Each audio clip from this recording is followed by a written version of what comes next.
Action. Rajput Kanhaiya Kumar को क्यों उतारा दिल्ली में? क्यों ना उतारें? क्या कन्हैया कुमार ने गलती की है? क्या कन्हैया कुमार ने ऐसा कोई काम किया है? और या भारतीय जनता पार्टी के लोगों से पूछ के उतारे या मीडिया के मित्रों से पूछ के उतारे?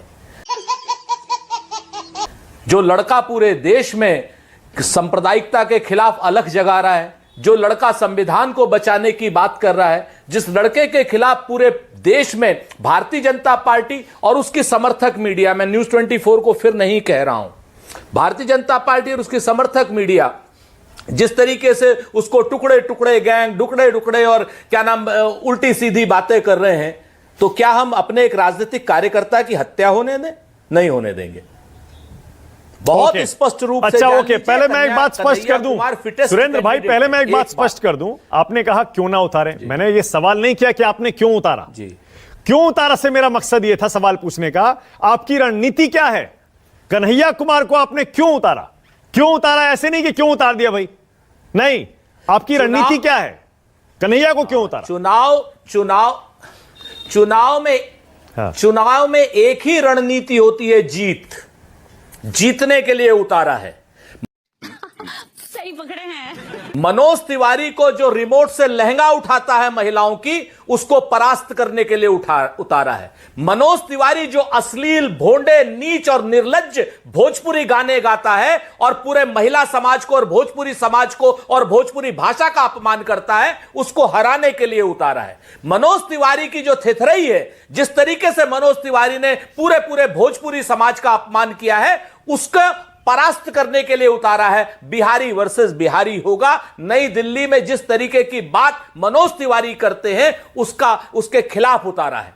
तुम्हें शर्म है? कुछ शर्म आया है? अच्छा, एक बात बताइए, आपको बिल्कुल डर नहीं लगा? आपको बिल्कुल बेचैनी नहीं हुई या मन में बिल्कुल शंका पैदा नहीं हुई? ये वही कन्हैया कुमार हैं जिन पर टुकड़े टुकड़े गैंग के आरोप लगे, देशद्रोही नारों के आरोप लगे, जेल भी गए। अब बीजेपी इसको भुनाएगी और भुना लिया। देखिए, टुकड़े टुकड़े गैंग के आरोप आप पर लगने लगे। पूरा चुनाव अगर घूम गया, पलट गया, हालांकि वैसे भी सर्वे सारे इन्हीं को आगे दिखा रहे हैं, और नुकसान हो गया इसका तो तेरा तो गेम बजाना पड़ेगा। देखिए, प्रधानमंत्री नरेंद्र मोदी जी से लेकर के भारतीय जनता पार्टी के निचले लेवल के कार्यकर्ता तक आज की डेट में हार के डर से हताश है, निराश है, और इसी वजह से सांप्रदायिकता की बातें कर रहे हैं, संविधान विरोधी बातें कर रहे हैं। देश के उस संविधान ने कन्हैया कुमार को बिल्कुल क्लियर किया है कि उन्होंने कोई टुकड़े टुकड़े वाली बात नहीं की। अगर वो राजद्रोही या राष्ट्रद्रोही होते तो अभी जेल में होते। आज की डेट में अगर उनको कानून ने छोड़ रखा है, तो इसका मतलब क्या हुआ? इसका मतलब यह हुआ कि भारतीय जनता पार्टी वाले अदालतों की भी अवमानना करते हैं। भारतीय जनता पार्टी वाले अपने चुनावी लाभ के लिए इस तरीके की नीच, निर्लज्ज और राष्ट्रद्रोही बात करते हैं। भारतीय जनता पार्टी वालों के यहां जो शामिल हो जाता है, वो ना तो भ्रष्टाचारी रहता है, ना राष्ट्रद्रोही रहता है।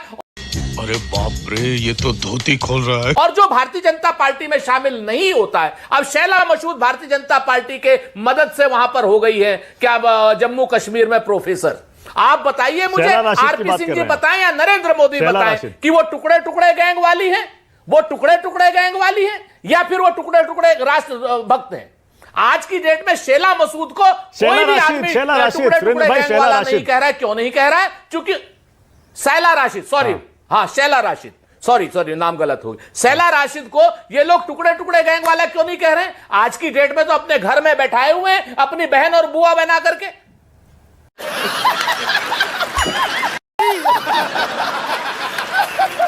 क्यों बैठा? एक बात बताइए, वो दोनों के ऊपर एक ही आरोप था ना। Okay, alright. कन्हैया को, हाँ नहीं, सही कह रहे हैं आप, पॉइंट है, बिल्कुल सही कह रहे हैं। अभी आरपी सिंह जवाब देंगे, लेकिन एक बात बताइए, अगर वाकई आप कन्हैया कुमार के प्रति अपने मन में इतना प्रेम, इतना लगाव, इतना समर्थन, इतना सब कुछ रखते हैं, तो उनकी ओरिजिनल सीट से, बेगूसराय से आपने उन्हें क्यों नहीं लड़ाया? क्यों कुर्बान कर दी उनकी बेगूसराय सीट बिहार में, गठबंधन धर्म निभाते हुए? यहां दिल्ली में आप उनको ला रहे हैं, दिल्ली में कहां लड़ेंगे बेचारे पहली बार आकर? Good question, you are a good question. जी जी, हमें नहीं, हमें मानक भाई पता नहीं था। आपकी सिफारिश होती तो हम बेगूसराय भी लड़ा देते। कन्हैया कुमार दिल्ली से ही लड़ना चाहते थे, इसलिए हमें पता नहीं था कि मीडिया के हमारे मित्र अरे कमाल कर रहे हैं, पिछला चुनाव लड़े वहां पर, वो बेगूसराय से आते हैं। लालू, अरे उनकी जन्मभूमि है, कर्म भूमि, उसको बनाना चाहते हैं वो। मेरे इंटरव्यू में उन्होंने कहा कि हाँ मैं बेगूसराय का हूं, वहीं से लड़ना चाहूंगा, पिछली बार भी लड़ा था। जी जी, मैं जिम्मेवारी से कहता हूं भी 4 दिन पहले मेरी कन्हैया से बात हुई थी। मैं जब दिल्ली आया था, आपसे भी मिला था। उस ड्यूरेशन में जयराम जी के यहां पे कन्हैया मुझसे मिले थे। बहुत स्पष्ट रूप से वो दिल्ली लड़ने की बात कर रहे थे। दिल्ली में उनका इंक्लिनेशन था और पार्टी ने उनको उम्मीदवार इसलिए बनाया बहुत स्पष्ट रूप से कि दिल्ली चुनाव उनके लिए जीतना जरूरी है। एनएसयूआई के वो हेड हैं और जिस तरीके से वो पूरे राष्ट्र में घूम घूम करके काम कर रहे हैं, उनकी उपयोगिता दिल्ली में ज्यादा अच्छी है। पार्टी जो अच्छा सोचेगी वो करेगी। बाकी रही भारतीय जनता पार्टी की, तो एक बड़ा पुराना शेर था मानक भाई, कहते ना कि कैसे कैसे सपने पाले बैठे हैं, सब पानी में कांटा डाले बैठे हैं। तो ये पानी में कांटा डाल करके जो भारतीय जनता पार्टी के लोग बैठे हैं, इनसे जरा शैला राशिद के बारे में जरूर अच्छा एक चीज ओके, नहीं नरेंद्र मोदी अभी पूछ रहा हूं, लेकिन आपने कन्हैया कुमार पर ये जो कांटा डाले बैठे हैं कहा, क्या कन्हैया कुमार को बीजेपी ने अपनी पार्टी में लेने की कोशिश की थी क्या? जी, क्या कन्हैया के पास भी ऑफर था क्या? आप इशारा क्या कर रहे हैं? अरे बिल्कुल मैं बताता हूं, जब शैला राशिद को इन्होंने अपने पास ले लिया, भारतीय जनता पार्टी तो इस समय इतनी हताश, निराश और डरी हुई है कि ये सबको लोगों को लेने की बात कर रही है। जब ये 70,000 करोड़ के आरोपी बनाकर के अजीत पवार, अजीत दादा को ले लेते हैं, हेमंत बिस्वा शर्मा को ले लेते हैं, छगन भुजबल को ले लेते हैं, नवाब मलिक को भी ले लेते हैं, जिनसे दाऊद के आरोप लगाए इन्होंने। हम नहीं लगा रहे, इन्होंने लगाए थे कि दाऊद इब्राहिम से संबंध है उनके। अरे बाप रे, ये तो धोती खोल रहा है। नवाब मलिक को ले लेते हैं, हसन मुशर्रफ को ले लेते हैं, तो ये कन्हैया कुमार को क्यों नहीं लेते भाई? तीन चीजें बड़ी स्पष्ट। शैला राशिद जो थी, अभी कश्मीर में जब प्रधानमंत्री गए थे मंच पर थी, किस हैसियत से थी जरा आप आरपी सिंह जी बता दें। नंबर 1। नंबर 2, इनके बड़े प्यारे दोस्त हैं मनिंदरजीत सिंह सिरसा, क्या नाम, अकाली दल, जिन्होंने बाकायदा जिस तरीके से लड़ाई लड़ी थी खालिस्तान के समर्थक जो लोग थे यहां पर सुप्रीम कोर्ट तक, उनको ये लोग क्या कहते हैं? आज की डेट में हार्दिक पटेल के ऊपर 10 साल से ज्यादा इन्होंने राष्ट्रद्रोह का मुकदमा लगा रखा था। मैं भ्रष्टाचारियों की तो एक लंबी लिस्ट है, लेकिन ये जो कथित देशद्रोही, मैं किसी को देशद्रोही नहीं कह रहा, लेकिन जो भाजपा सर्टिफाइड देशद्रोही हैं, जब भाजपा की पार्टी में चले जाते हैं, इनके यहां पर एक और क्या नाम लड़का था इनका सोशल मीडिया का हेड, जो आतंकवादी था, जिसके ऊपर 2 लाख रुपए का इनाम था, अमित शाह जी की रैली में पकड़ा पाया गया था। तो आप जनता माफ नहीं करेगी। ऑल राइट, मेरे पास टाइम आज कम है राजीव जी, माफी के साथ, क्योंकि 5:30 बजे भी इंटरव्यू शुरू हो जाएगा। मनोज सिंह काका, टुकड़े टुकड़े गैंग पर क्यों आ गए हम लोग? देखिए मानक, भारतीय जनता पार्टी तो जो देश की न्यायिक व्यवस्था है उसमें न उसको कोई विश्वास है, न जनमत पर कोई विश्वास है। ये सिर्फ और सिर्फ तानाशाही और तालिबानी इनका जो हुकूमत है उन पर, उनके बनाए हुए जो अवधारणा है उस पर आपको विश्वास करना पड़ेगा। अब ये देश चेतना संपन्न अवधारणा से और न्यायिक अवधारणा से नहीं चलेगा। जिस व्यक्ति को अगर न्यायालय मानती तो उसे जेल होता, अगर वो सेडिटेशन के अगर वो आरोपी होते तो जेल होते। सवाल ये है कि जो भारतीय जनता पार्टी ज्वाइन नहीं करेगा, चाहे वो जितना बड़ा भ्रष्टाचारी हो, चाहे राष्ट्रद्रोही हो, चाहे बलात्कारी हो, जैसे वो भारतीय जनता पार्टी की जयकारों की जय बोलेगा वैसे वो पवित्र हो जाएगा। अगर उसके इतना छोटा पहले कभी नहीं हुआ होगा। भारतीय जनता पार्टी के कुकर्मों के प्रति, उनके अन्याय के प्रति कोई भी सवाल खड़ा करेगा तो इस देश में राष्ट्रद्रोही होगा। ये भारतीय जनता पार्टी की अवधारणा है, लेकिन दुर्भाग्य से ऐसा है नहीं। अब बीजेपी को और कुछ तो मिल नहीं रहा। प्रधानमंत्री हर उन चीजों को और उन मूल्यों को, उन बातों को अवमूल्यित करते हैं जो उनके खिलाफ है, और जो लोग उनका महिमा मंडन करते हैं उनको वो सही मानते हैं। अब कंगना सही पकड़े हैं, रनौत को वो सही मानते हैं। प्रधानमंत्री जो ये कहती हैं कि 2014 के बाद देश में आजादी आई, 1947 वाली आजादी को तो मानते नहीं, ये झंडा पे बयान दे रहे थे। जो लोग आजादी के बाद 52 साल तक अपने आदर्श संस्थान आरएसएस के घूसखोरों ने और चंदा चोरों ने और माफीनामे के सहारे जीवन जीने वालों ने 52 साल तक तिरंगा नहीं फहराया, ये दूसरे को तिरंगा पे अपना बखान कर रहे हैं, तो स्वयं अरे माफी तुम चुल्लू भर पानी में जाके डूब के मर जाओ। वीर मत बोलिए मनोज, माफी वीर मत बोलिए। आप ही क्यों? के क्या हो इंडिया, जाएगा? अरे आप ही के इंडिया गठबंधन में शिवसेना उद्धव ठाकरे गुट नाराज हो जाएगा भाई, मत बोलिए माफी वीर। मेरी बात सुनिए, जो जिसकी जो बात है वो कही जाएगी, क्या नहीं कहेगा जाएगा।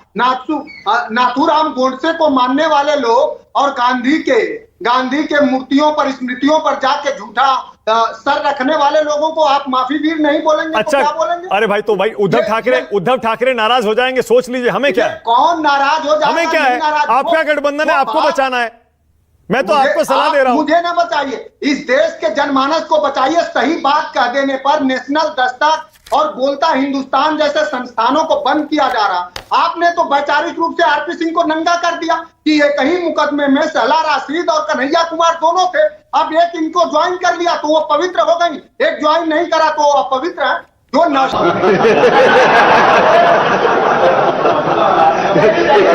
जो को मानने वाले लोग हो, अरे झूठी चोर, जवाब नहीं दे सकते, जवाब नहीं दे सकते, भाषा ठीक है, कम से कम भाषाई मर्यादा ठीक रखो, भाषाई मर्यादा ठीक रखो, भाषाई मर्यादा भाषाई ठीक रख के मर्यादा बातचीत करो। तो आज बताओ झूठी चोर- देश का 83% युवा बेरोजगार क्यों है? ये सवाल है ना, 83% इस देश का युवा बेरोजगार क्यों है? मध्यम आय वर्ग के लोगों के अपनी भाषा ठीक रखो। 50 सालों कौन नंगा है सबको पता कि कौन नंगा है, उनकी नंगा है सबको पता है। ओके, अब एक सेकंड रुकिए मनोज एक सेकंड रुकिए, दोनों को स्क्रीन पर रखिए, दोनों को रखिए जरा, आरपी सिंह को भी रखिए और मनोज सिंह काका को भी लाइए, दोनों को स्क्रीन पर। नहीं मनोज, आरपी सिंह सही कह रहे हैं, थोड़ा भाषा की मर्यादा रखिए। आपने कहा नंगा कर दिया, ऐसे मत बोलिए, नहीं ऐसे मत बोलिए, सुनिए ना, अरे नहीं एक मिनट रुकिए तो सही, मेरी बात सुनिए। अरे आप छोटे, आरपी सिंह जिस भाषा अरे में बात भाई, करेंगे उसी भाषा में जवाब मैंने दिया कोई भाषा नहीं चोरी, टूटी चोर नेता के सबसे ठीक भाषा इस्तेमाल कर। मत करो, मैंने जो बुनियादी सवाल पूछा उस पर बात बुनियादी करो। सवाल नहीं है, तुम्हारी औकात नहीं है। अरे आरपी सिंह जी आप भी ठंड रखिए, अरे रुक जाइए, अरे रुक जाइए एक मिनट, अरे रुक जाइए आरपी सिंह, एक सेकंड रुक जाइए, बंद करिए आरपी सिंह जी, आप भी थोड़ा ठंड रखिए, रुक जाइए, छोटे हैं मनोज सिंह काका आपसे, रुक जाइए, कोई बात नहीं, हटाइए स्क्रीन से, हटाइए एक सेकंड, दोनों ठंडा पानी पीजिए, हटाइए स्क्रीन से।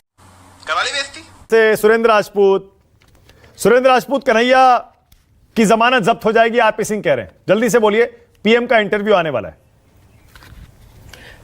कहते अरे साहब, हम चुनाव जीत रहे हैं उस मनोज तिवारी से जिसने भोजपुरी भाषा का अपमान किया, जिसने भोजपुरी का क्या नाम गानों का अपमान किया, नीचता की बात करी, निर्लज्जता की बात करी, लहंगा जो रिमोट से उठा रहा है, उसके खिलाफ कन्हैया कुमार एक सशक्त उम्मीदवार है। और एक आखिरी लाइन कहकर के खत्म कर रहा हूं बात अपनी, कि कुछ लोग तुम्हें समझाएंगे, कुछ तुमको खौफ दिलाएंगे, जो है वो भी खो सकता है, इस राह में रहजन है इतने, कुछ और यहां हो सकता है, कुछ और तो अक्सर होता है, पर तुम इस पल में जिंदा हो, ये पल तुम में जिंदा। ओके सुरेंद्र, ये बड़ी अच्छी बात कही आप। खत्म, bye bye, tata, goodbye, गया।